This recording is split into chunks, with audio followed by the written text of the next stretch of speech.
What is Star Wars without lightsabers? And what is Star Wars without the Force? Well, it's not Star Wars. What makes Star Wars so different from every other sci-fi fantasy that's ever existed, not just the Force, but it is a lightsaber. The lightsaber is one of the most iconic technological creations in fantasy and sci-fi. That's what makes Star Wars so exciting, is you always know when you watch a movie, there's going to be an epic fight scene at the end or at the middle or just scattered throughout the movie in general. A couple months ago, I made a video talking about my favorite Star Wars films from least favorite to favorite.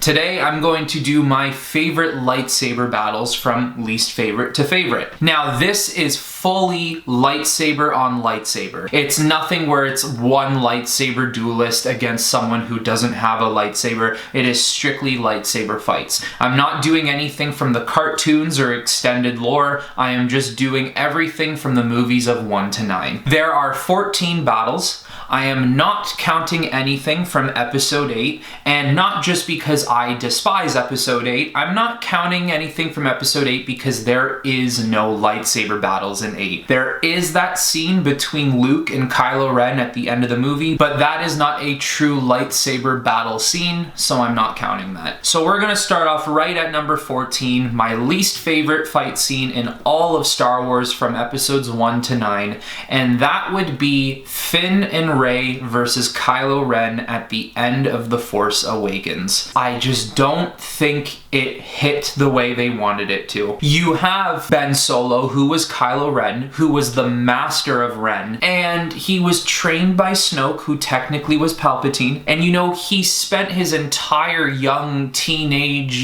boyhood life training under Luke Skywalker, and he nearly lost to Finn, who has no Force sensitivity up until episode 9, that is, and then he loses to a girl in Rey who has literally known about the Force within her for 1 hour. I don't like that. I think it's nonsense, and yeah, 14. Get to the bottom. Get down there. All right, at number 13, we have Rey versus Kylo in Rise of Skywalker, episode 9, fighting through the Force, fighting through telepathy. I think that scene is actually pretty neat when it comes to exploring new Force abilities. It's pretty cool seeing how Rey is on the planet below and Kylo is on his Star Destroyer above. I do feel like that fight scene maybe should have been a little bit longer to really explore how fighting could fully work in a telepathic battle. Also, why it ranks so low for me is because this point in Star Wars, I just stopped caring about the characters. I didn't really care about their struggles, and at that point, you're nearly halfway through the movie, and I just started caring less and less and less, and I didn't really even care if one of them died during that battle. So my lack of care and interest brings it farther down the list. Okay, at number 12, you have once again Rey versus Kylo, the Rise of Skywalker, but this time it's when they are fighting on the Death Star. That is beautifully shot. I think that scene is fantastic, seeing the massive waves crash over the decrepit Death Star remnants. I think it was the best choreographed fight scene of the sequel trilogy, but what makes me very disappointed about not just the sequel trilogy as a whole, but that fight in general. When you look at the sequel trilogy and you look at that specific fight, I see that fight as a 9 out of 10 fight for 7, 8, and 9. That is one of the best fights you get in the entire movie. But now, take that fight, bring it into a bigger scale of 1 through 9. That fight now instantly turns to like a 4 out of 10, a 5 out of 10. Even though the sequel trilogy is very divisive and most people don't like it over the people who do, they still made billions of dollars.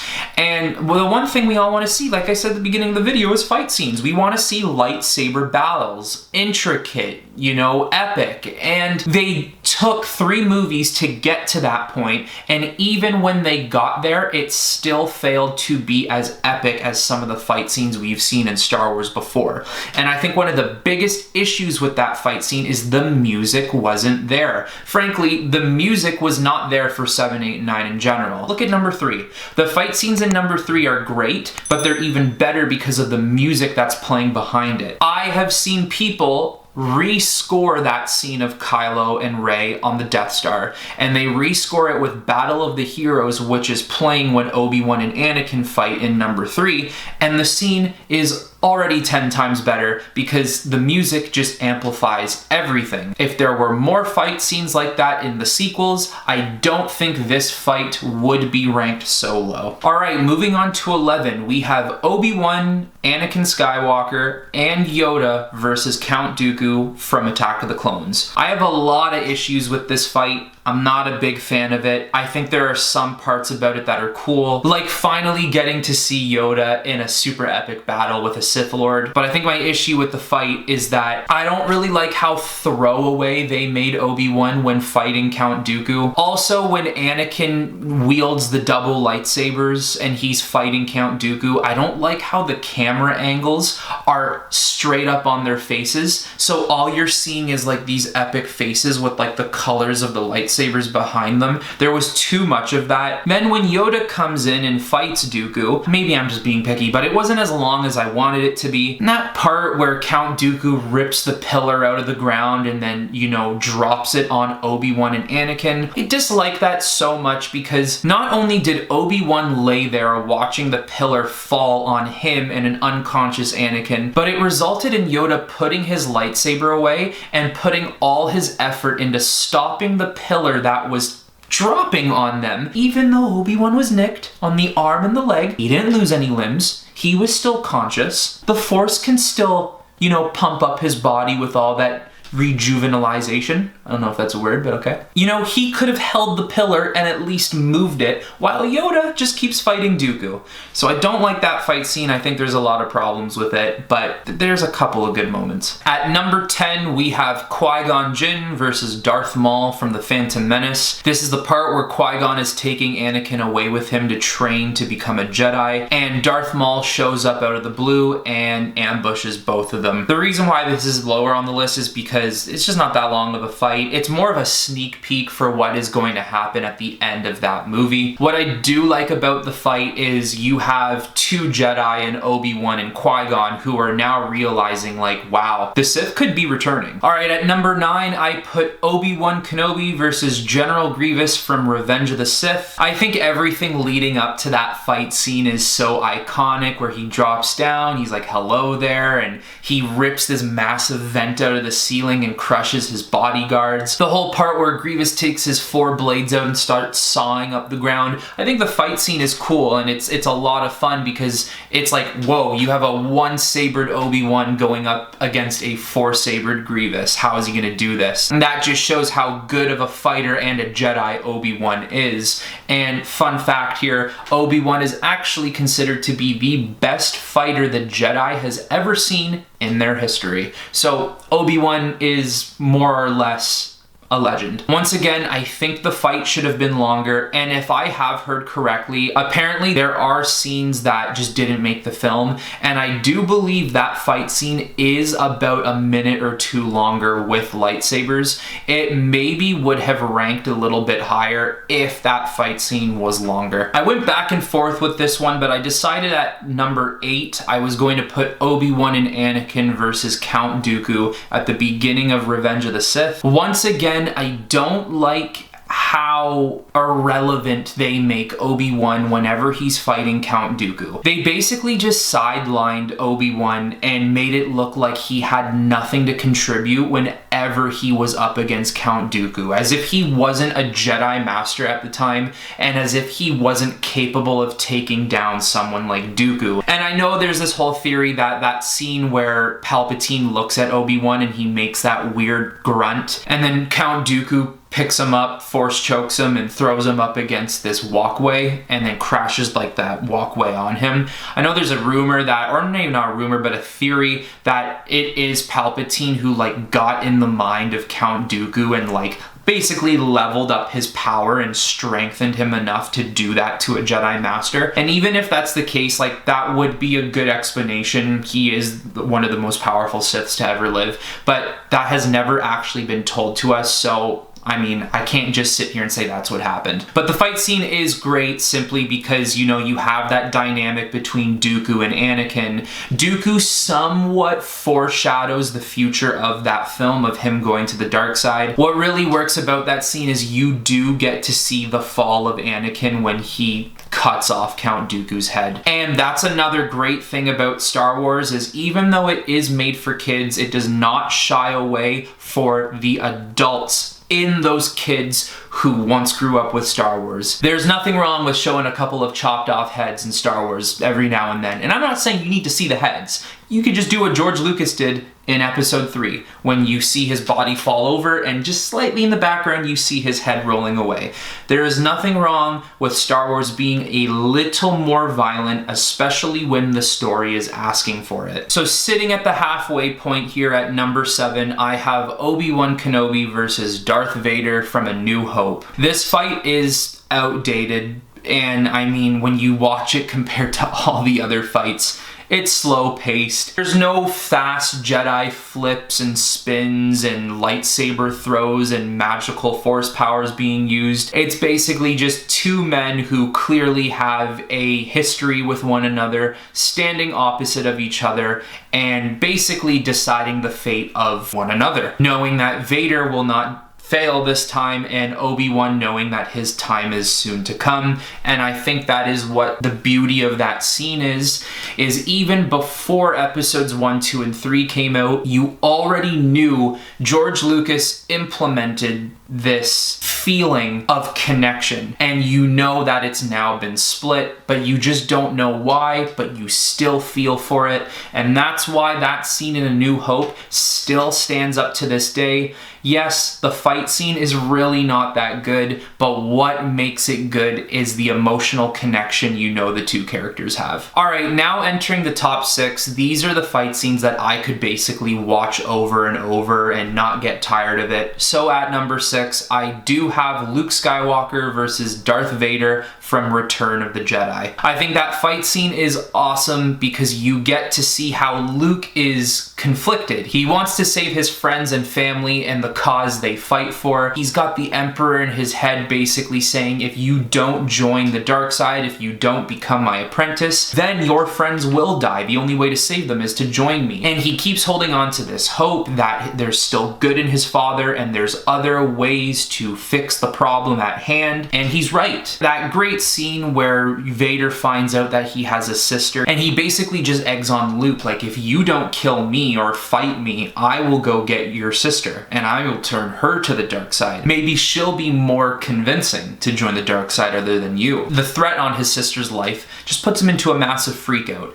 There's that great shot underneath the Emperor's throne where he's just swinging his lightsaber and Vader's just blocking them like they're nothing. And then Luke finally gets him over to that railing and just starts hitting his lightsaber and just cuts his arm off. And it's right there where he notices the dark side. There's dark side in all of us, no matter what we do and who we are, and take the wrong turn, the wrong step, or the wrong decision, and you can go to the dark side. Luke, even though he was not technically a knight or a master at that time, he was strong enough and wise enough to already realize he was going down the wrong path, and he wouldn't let the strongest being in the galaxy at that time, Emperor Palpatine, invade his mind and turn him to the dark side. He continued to hold on hope that his father would come back, and that is why that fight scene is so beautiful. He fights because he has to, and then he stops fighting because he knows he needs to. I love that scene. Okay, at number 5, I have Luke versus Vader again, but this time it's in Empire Strikes Back. This fight is so great because not only is it followed up with the famous I am your father scene from Vader to Luke, but it still follows that pattern that he continues in number 6. The reason he went to Cloud City in general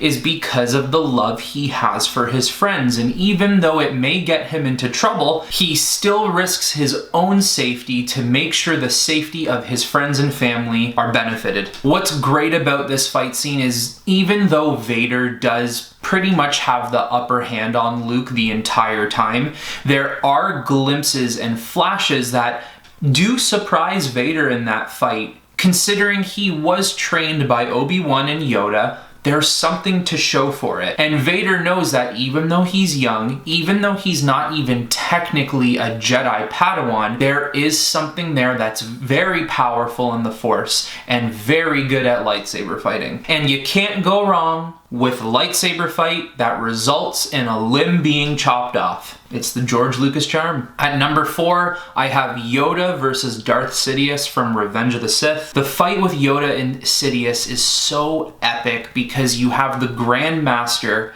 against the all-time Sith Lord. The Sith Lord who's been orchestrating the downfall of the Jedi Order and the rise of the Empire for decades. And you get to see how powerful Palpatine is in that movie, but you also get him with a lightsaber, which is something you don't get in 4, 5, and 6, and even when you see him in 9. Just how fast-paced that fight is, seeing Yoda flipping back and forth, jumping around, and even though he's so fast and agile and small, the Emperor is still capable of fighting him. He's still capable of getting around him and blocking his strikes, and the whole scenes with the lightning and Yoda sucking it up in an energy ball and pushing it back on him. It was awesome. At number 3, we have Mace Windu versus Darth Sidious again from Revenge of the Sith. It's so dark and it's just, it's so thrilling. That part where Sidious does that Sith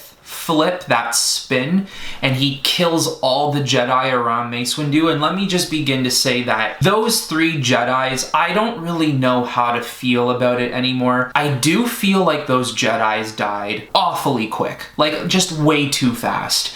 I do think for a bunch of Jedis who were Jedi Masters, they should have at least lasted a little bit longer. At least Kit Fisto lasted a couple of blocks, but even still, he died way too quick. It was just way too fast. But on the other hand, I look at it, I'm seeing Darth Sidious as someone who is all-time powerful, and even Jedi Masters who are super powerful could not withstand how powerful the Emperor was. So it's 50-50 with me there. I don't really know how to feel about it, and I don't know if I ever will, but the one thing I do know is I love that fight scene. And I love how Mace Windu is capable of keeping toe-to-toe with the Emperor and basically beating him in a lightsaber duel. Mace Windu did train in his own created fighting style where he fights like a Sith. He harnesses the energy and the Force abilities that the Sith is putting onto him, and he's deflecting it right back at them. Now, we all know the epic scene that follows up with Anakin going to the dark side, cutting off Mace's hand, and the unlimited power,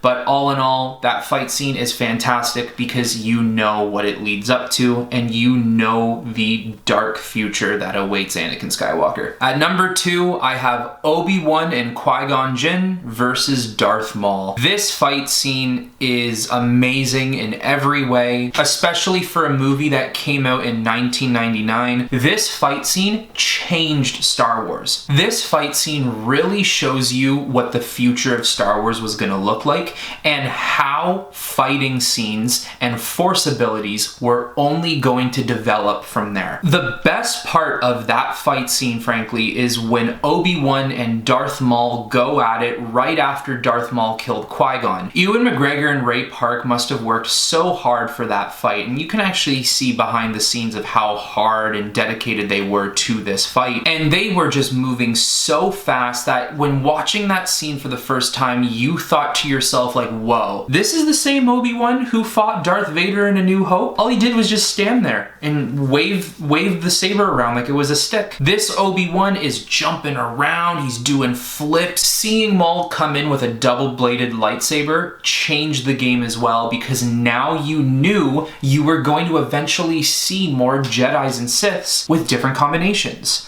Dual lightsabers, double-bladed lightsabers. You know, some guys had 4 lightsabers. Kylo Ren with his crossguard lightsaber. The possibilities were now endless. Phantom Menace's end fight scene with Obi-Wan, Qui-Gon, and Maul did change the game when it came to duels. And then for my number 1 fight scene in the Skywalker saga, and I don't think it's much of a surprise because I'm sure a lot of people would have this at their number 1 too, is Obi-Wan versus Anakin Skywalker, Revenge of the Sith on Mustafar. That duel congregates everything that Star Wars is about. It takes the entire history of episodes 1 through 6 and throws it into one fight scene. You see 1, 2, and 3 for Obi Wan and Anakin.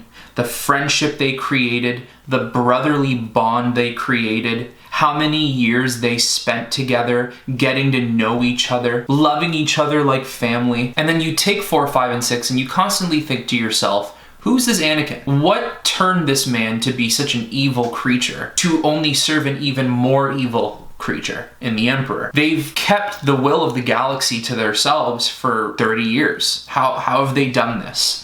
Who's the man behind the mask? That fight scene is just so emotional because it's two brothers who should not be fighting at all. Obi-Wan knows that this is not what should be happening. That's what makes the Mustafar fight so beautiful is Obi-Wan's playing defensive, but Anakin is playing attack. Anakin is out to kill, all to save Padme. But Obi-Wan still doesn't even want to be there. He doesn't want to be fighting his brother. But he knows once his time comes to strike, he has to do what he has to do, and if that is to kill Anakin, he will. The whole dialogue at the end is really what that fight is about. When Obi-Wan says, "We were brothers, I loved you, you were the chosen one," it's all about the future and history of Star Wars, all in one battle. There you have it.